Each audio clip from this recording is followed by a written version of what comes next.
Sleeves here with the Senior Pickleball Report powered by TNC Network. Let's get it going.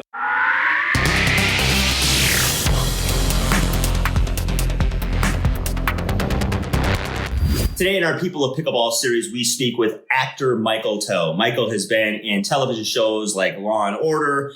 He's been on the big screen in Hocus Pocus 2 and Free Guy. He's currently starring on Apple TV in a show called City on Fire. And he is playing in the APP Tour Team League for the Humana Cup with Lee Whitwell. So he's a pro and talks about how pickleball has really kind of changed his life in a lot of ways and helped him deal with some tragic events, which we'll get to in his life as well. So before we start that, though, let's go over things that you should be aware of. Obviously, down in the description, tons of discounts. You can subscribe to our newsletter. And always like this video and subscribe to the channel as well. And check out our merch page as well. Some discounts in there. All right, folks, let's get to that discussion. Great interview with actor, pickleball player, Michael Toe.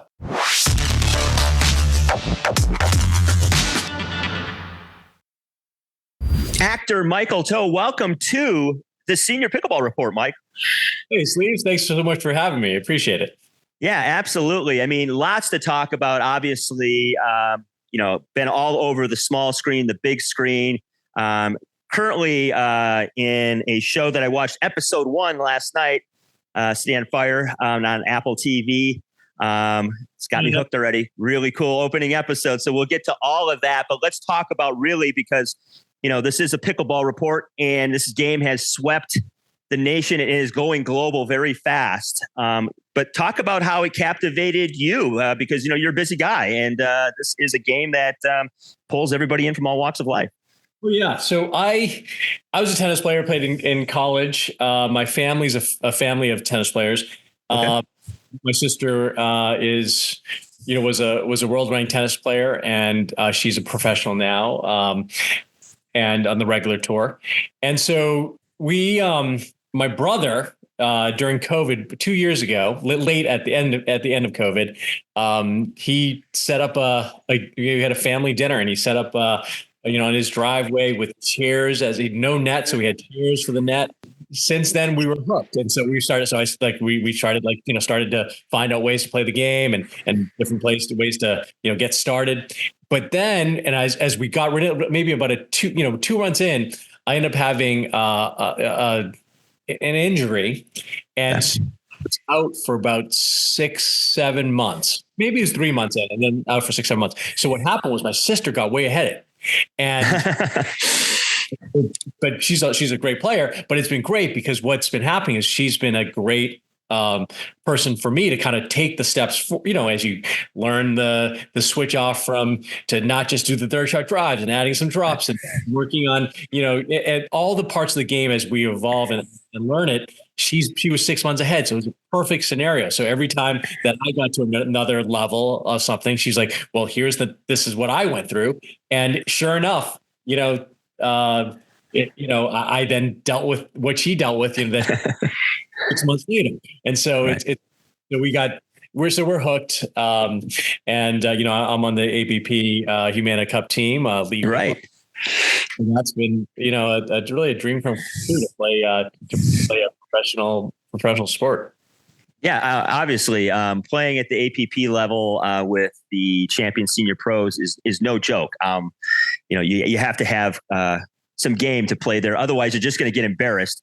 And people don't have any problem embarrassing people at that level because, it's just part of how it works. It's the mental and the physical kind of combined. So obviously you come from a background of racket sports. And, I talked about, your family and stuff like that. What has really been, though, sort of the biggest thing you've had to change about your game?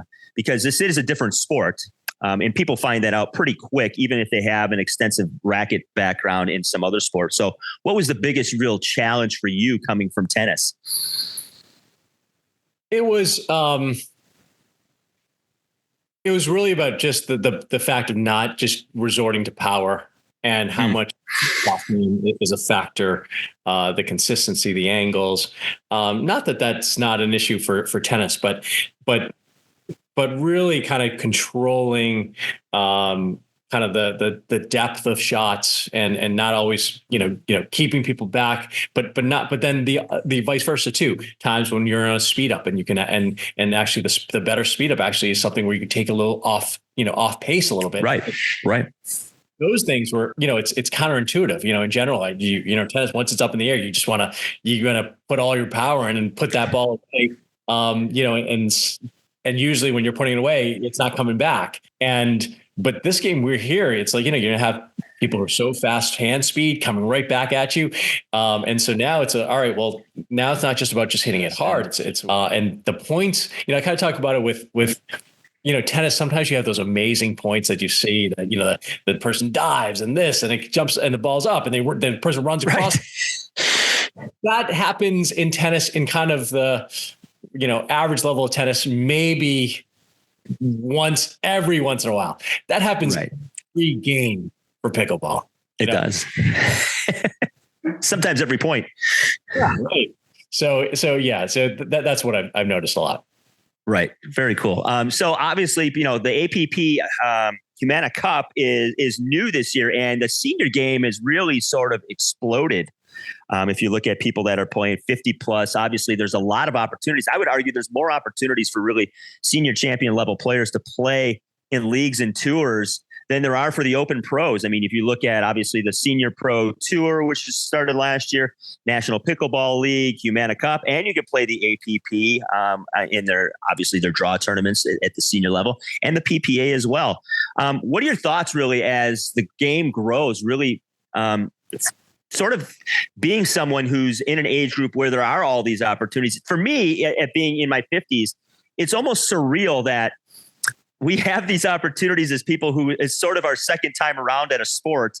And we kind of get to relive some of our youth, but in a completely new way, in a completely new avenue. I'm sort of in awe of all the opportunities that have really arisen over the last, year to 2 years, just for, people in my age group. What are your thoughts on that? Yeah. So I agree. So I turned 50 last year. And so this is, so I'm on the young side. And to me, I looked at it as opportunity. Yeah. I think my level, if it was combined, I probably would not be able to get into the senior pro, to be competitive. And, but what happened because there's so many different opportunities, it's widened the gap a little bit in terms of level. And to me, that's an opportunity as someone who's growing and getting better literally every week. I'm learning, new things. Yeah. I'm really focused. And that's a big part of my journey has been really taking this very seriously to and kind of, I have probably a little bit of a different approach than most, or maybe a little bit too, very intense approach of kind of trying to, but for someone who's getting better, but still has a long way to go, it's been a great opportunity for me. And to be able to now play with, Lee and I played in our first match back in Punta Gorda. Looking forward to, 6 different events this year, coming in and playing some great competition, some really good players, people who've been playing, many of the players have been playing longer than me. And so I've been learning so many just the shot selection, the mentality of using the rules to the advantage of, with the ref and understanding. It's the nuances there that could be a difference, 1 or 2 points here that might change the thing, or maybe a mentality switch that could change to get a point here. And then that could be the difference between 11-9 or 9-11. So it's been really eye-opening. I've only had one, but I can't wait for the rest of the season. Yeah, absolutely. You when you talk about the nuances of the game, especially at the level you're playing at right now, it reminds me of the Queen's Gambit when I was watching the film, and she would lay in bed and she would play chess on the ceiling in her head to do all these moves. And I'm starting to literally do that when I go to bed at night, because I consume pickleball all day. I watch a ton of matches, is specifically at the senior pro level, because that's the level I want to get to as well. And I start thinking about this. God, if I move my drop just a half inch, 6 inches to a foot over this way, so they can't reach, or they're overextending for that person who's trying to poach. So little things like that going through my head. And it's unbelievable because you watch this game on TV and you're like, God, that looks pretty basic. It's pretty simple. I could do that, And, but when you get in there and then you start playing people at that level and you're dealing with one of the masters, Lee, no doubt, the little things which you've discussed make a huge difference. And so that's a part of the game I really enjoyed. I've never been a puzzle solver person in my life. But this is really sort of it. It reminds me of learning a musical instrument, which I took up recently too in the last 5-6 years. All the little things, the nuances, the things nobody sees or pays attention to while they're watching it, that make up this game. And it's endless. You're never going to conquer it. But I think that's the ultimate chase about it. Exactly. And there's so much to learn. But at the same time, back to that point of opportunity right now, as there's a lot of different choices for senior pros. I don't that might not be the case down the road. And then you're also going to get the people who are these kind of mid late 40s who are at a really solid level that will be years coming to the game with multiple years of playing on the younger side too. So to me, this is like, all right, there's a small window for me to really kind of in and take that opportunity. This is similar to my acting journey, is that if I can't do the opportunity is there, but I can't just jump in 50%, but not to the level that I want. And so to me, this is like, all right, here's the opportunity. You're shown the door. Do whatever you can to get your game to that level. And where I will be at the end of the year, if continuing the way I'm training will be a lot better than where I am right now. Absolutely. And we could talk about that with acting. Obviously, it's a craft as well that you work on all the time, and different opportunities to work with high level people, whether they're writers, directors, or fellow actors. Talk a little bit about how you're doing this with, you're balancing a pretty interesting life here, because you're on location a lot, I would assume, and finding places to play and people to play with when you're in a place long term. Let's say you're on a film set for, X amount of time. Talk about some of the challenges and some of the balancing and, some of the motivation of playing this game and being a professional actor. In dealing with family, obviously, you got to find time for all these things. Yeah, well actually, I'm a financial planner. I know financial planning practice, and about 15 years ago, acting was my kind of my balance. And I lived in Boston, and that, you're not, the main hubs is Hollywood and New York. But the way I looked at it was, hey, I actually am drivable to New York, 4 hours away. Here's a chance I could be in anywhere in the country, but to be drivable here, instead of looking at it as a negative, I looked at it as a positive. Hey, I could do this if I really wanted to. So I kind of just worked my way up, and it was one of those things where I kept saying, all right, well, let's see what next level I can do. But if I do it, and I'm going to take this time, it's my time is precious with my family, my daughters, my wife, and work. I can't take it half-assed. I have to really, really do it. If it's otherwise, it's going to stay a hobby.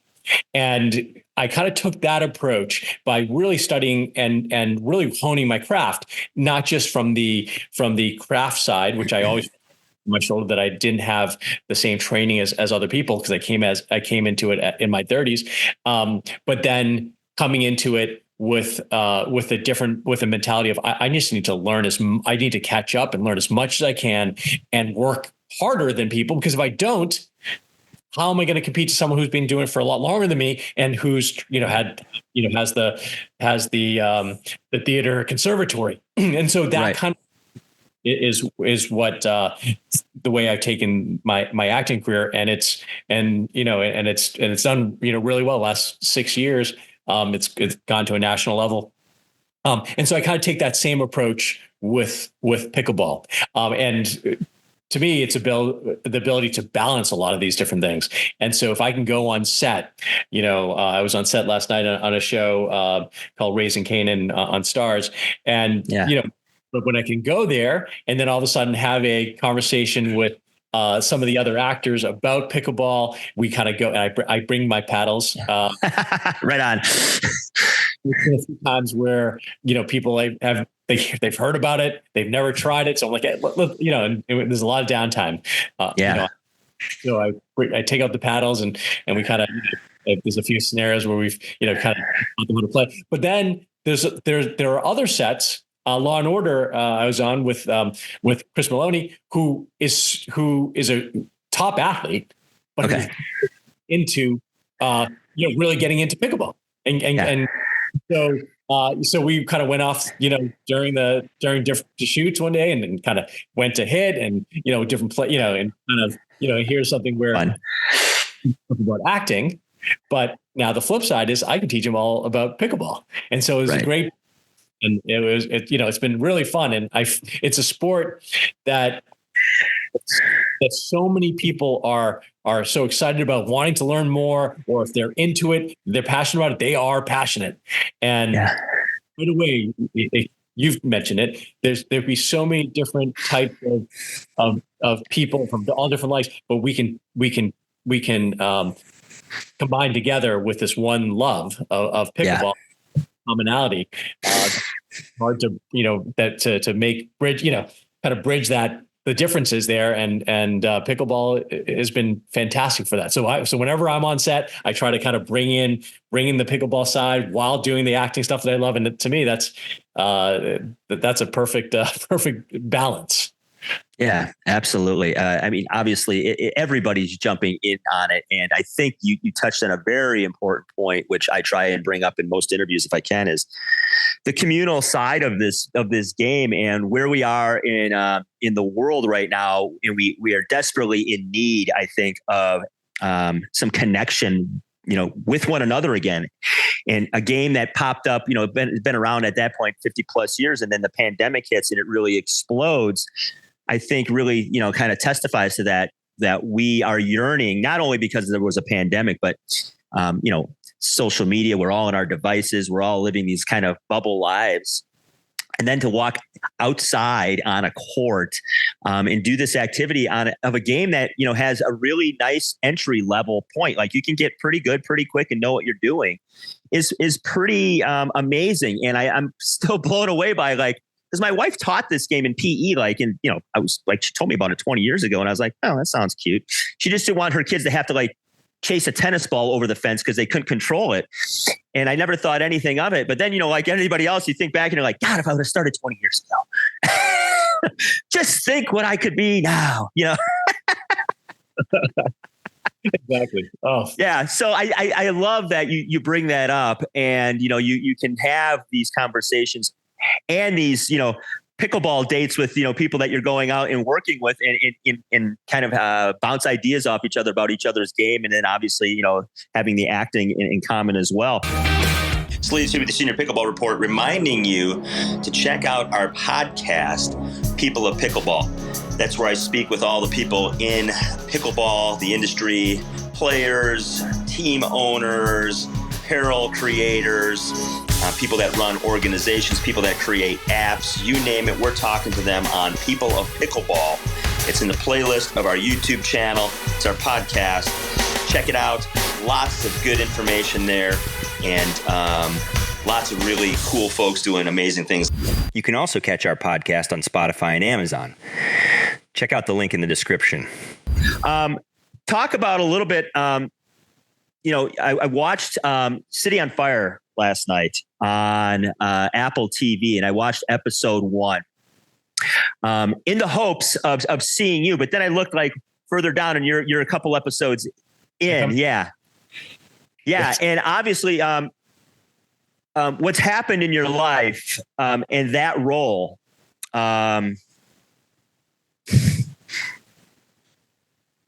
Well, you can talk about it, but I couldn't watch that show and that episode, knowing what I know and react to it the same way. So talk a little bit about your experience with that. Thank you. So my daughter, Alana, passed away a year and a half ago, a year and 4 months ago. And I got this role, my first series regular on City on Fire, Apple TV show. And it talks about I play the character of a dad whose daughter gets in a scenario and is in the hospital, and you call and having to have that, having that crazy trip to the hospital, and daughter with her head bandaged up, which is exactly the same way Chase Sweet Wonders, who's the actor who played my daughter, she had this bandage on her head. She got not my daughter, but my daughter in a car accident. But it has the same scenario. And in Fire, there was so much. It was life imitating art. Yeah, it was all around this hospital room in the show was pictures of my daughter. I have 3 daughters, but it was my pictures was my daughter Alana, who had passed, and to me it was fate that I was to have, that this was going to happen, and then this was a way to prepare me, because as an actor I have to put myself in a scenario. Well, what happens if your daughter gets in an accident where she could die? And it was, and literally when we finished shooting a month later, my daughter got in the accident, and the same scenario, the same rushing to the hospital. In this case, it was in New York, same scenario, rushing through the street of New York. In this case, it was the Mass Pike to New York. The head bandages, the same conversations with the doctors, the same looking at phrase. I had everything that I experienced as a parent, my wife and I, the worst nightmare. It happened to me 3 months prior on a TV show, and I don't. That's coincidence. And she was out of my 3 daughters, she was my tennis player, and she was the one. I was her coach and trained her, and we went to tournaments together, and all the times on the court, a lot of times it was a love-hate relationship where it was, having, it was like, all right, you got to drill more, and you got to hit that work. And we would have all those battles. And I tried with my daughter, I tried to get her into pickleball, and she never did. Didn't seem to be that supportive of my pickleball journey. However, the Father's Day before she passed, she had a happy Father's Day. Yeah. And she wrote, she goes, here, Dad, happy Father's Day. It's so crazy that I can call you a famous Asian American actor and professional pickleball player. And I was an actor, and a professional actor. But she meant that as a pickleball player, because I'm a teaching professional. Yeah. I use that as a drive for me to be a professional playing player, and saw that message to me, and that was my message from her, that this is the right path. This is the path that I wanted to go on, and I use that as a drive when I go down and 5 a.m. and get my training partners, grill, and kind of do sometimes 2, sometimes 3, sometimes 4 times a day to on the skills that I need to get to the pro level. And it was the drive from my daughter that really kind of keeps me motivated. And that's why it was so special when Lee drafted me. When that happened, a few months ago, it felt like my daughter who was there and saying, this, you worked hard for this. This is the right path. It's been so healing for me. and my family, my wife has picked up the sport too, and she's not been an athlete really much of her life, and and you can see the smile that she has when she has a game coming up, or when she talks about pickled somebody yesterday, and how excited she was. And this is a family that was a year ago, dealing with the worst thing, one of the worst things a parent could ever deal with. And drive and focus that pickleball really, I think, saves. A lot of times when things like this happen, tragedies like this happen, you can have paths that you could go down. And one of the paths can be a pretty negative, very dark path. But pickleball was the opposite. It provided a goal, something that kind of gets the endorphins going, something a reason to wake up every day, a reason to kind of get back, to get healthy, to get to focus on something, not just every day, the things that we're going through at life. And when you're playing pickleball, for that, 15-minute game that you're playing, really can't be thinking much else, sure. Things kind of going in your brain that might be in the background, but really you're focused so much on the game that for someone who loses a child,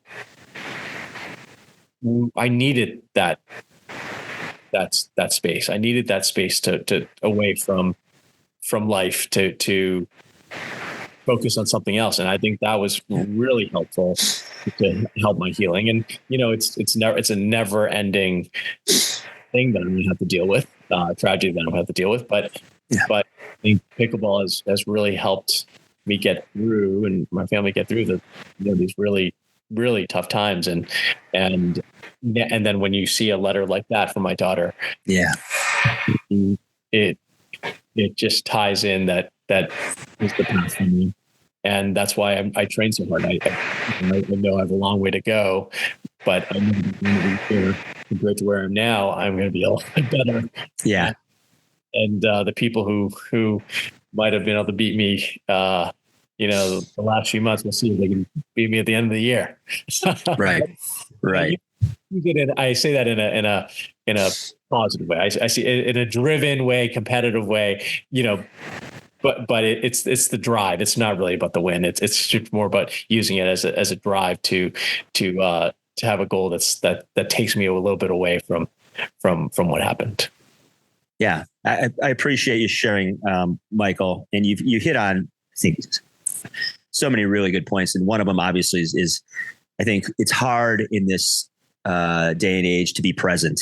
And that the game gives us that sort of that gift, even if it's for 15 minutes or a few points, because you're right. If you're not present in that moment, I'm just not good enough to be not present and not get pegged or drop 6-7 points in a row. I mean, it happens so fast in this game. I've never played a sport that had momentum shifts of this magnitude. And so being present, and you brought up obviously, the things we talked about, but what you've done is you've entered, and you know this, you've entered a community of people that there's a community of people within it. I cover senior pickleball. I'm the only person really specifically covering senior pickleball. It's an unusual niche, but what I have found is that you, like you said, you work hard, you train, you compete hard, you guys are at war on the court, but at the end of the day, it's this group of people, and a lot of these people are new to our lives. And they have stories too. Some tragic, some beautiful, and all the above that really sort of just kind of enrich the experience of, hitting this wiffle ball around. So again, I'm totally blown away by what has happened with this game and how it's entered our lives. And I don't take it as light as I used to. I just kind of thought in the beginning, like, oh, this is really cool. And it's, it might be a thing and it might go away after a while. But the more I talk to people and the more I play and the more people I meet and the community of the senior pros, I don't know, there's just more to this. And I'm so excited to see where it goes for not only myself, but people like yourself who are doing amazing things, in the world of entertainment, and obviously bringing your competitive juices and flow and creative energies to the court, because it is a creative game and it demands creativity on some level. So yeah, that's my little rant or whatever you want to call it. But I feel like a connection. And I when I talk to people like you, it just reminds me like, gratefulness, I guess, is what I'm trying to say. So, yeah, I mean, how lucky is it that, when you're in a scenario where you're losing, or you lose a few points, or, losing against a team that maybe you should have beat or missed a shot. And then you kind of take a step back. I'm like, hey, there are way worse things in life. Right. And to be able to like make that as what I'm a little bit upset about at that particular moment, playing a game that's great for my health, and with the community and friends and the competitive spirit and all that sort of thing. Like, there are worse things than that. Overhead into the net, So, right. Which is going to happen a lot anyway. So you got to kind of accept that inevitability. And then what that might mean is an hour training session tomorrow, the next morning, to make sure that doesn't go over the net. But then, hey, that's another step. Right. Exactly. Well, Michael, it's early 2024. Obviously, you've got a lot on your plates, pickleball wise, and obviously in your career. So talk about what you're looking forward to for the rest of this year, and we'll get you out of here. Yeah. Well, lots of things, mixing with TV and film and acting, and with pickleball. I have the NPL Combine coming up in Florida in the beginning of March. Yes. Going to hit to the Sacramento. That's come back on Sunday. Wednesday, head out to Sacramento for the Team Whitwell, and playing with Lee. Yay. A lot of fun. And then I go back to DC, right from Sacramento to DC to shoot a film that I'm a lead in. That I'll shoot for 2 weeks in DC, and I already lined up pickleball places. I've already found out pickleball places, and this is that's the community that we're in, right? I don't know. Right. By the end of the 2 weeks, I'm going to have connections with people that I will know for years down the road. Right. Popping in at a being invited to some of these games and these places. So, and then Delray. And so that's just the next few months. It's a lot of things going on. I'm with everything that we've gone through, I think I'm in a pretty good place. I think I'm fortunate to be in this place now. It could have been a lot worse. And a lot of, a lot of things going on, and I'm excited for it. Absolutely. Well, I appreciate your time. This has been Michael Toe. He is an Hollywood actor. He's been on television. He's been on the big screen. You can find links in the description all about him. He's a professional pickleball player at the senior pro level, looking to expand into multiple tours and leagues. And you can check him out currently, City on Fire on Apple TV. I watched episode 1. It is really, really good show. It'll grab you right away. So check that out, and check out Michael's work below. And I appreciate your time and your sharing. Please, thanks so much for having me. Appreciate it. Hope you enjoyed our interview with Michael. Thanks, Michael, for your time, and look forward to seeing him out on the court and on the small and big screen as well. Subscribe to that newsletter, folks. And hey, at the end of the day, let's pickle.